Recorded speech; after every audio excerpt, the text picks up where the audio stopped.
మీ జీవితంలో తీరని సమస్యలు ఉన్నాయా? ఎంత ప్రయత్నించినా ఏమీ కలిసి రావడం లేదా? అయితే హనుమాన్ చాలీసా సంకల్పం ద్వారా ఆ ఆంజనేయ స్వామి అనుగ్రహం ఎలా పొందాలో ఇప్పుడు చూద్దాం రండి. ముందుగా సంకల్ప విధానం.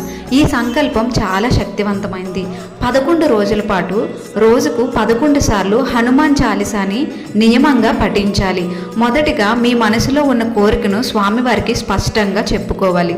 పూజా విధానం. ఏదైనా మంగళవారం రోజు బ్రహ్మ ముహూర్తంలో లేచి స్నానం ముగించుకొని స్వామివారి ఫోటో ముందు శుద్ధమైన ఆవు నెయ్యితో దీపం వెలిగించండి.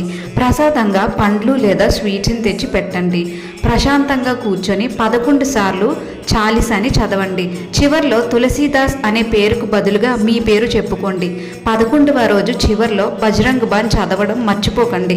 ఇందులో స్వామివారు స్వయంగా వచ్చి మనకి సహాయం చేస్తారని రాసి ఉంది. పూర్తి నమ్మకంతో ఈ సంకల్పం పూర్తి చేస్తే ఆ మారుతి అనుగ్రహం పొందుతాం.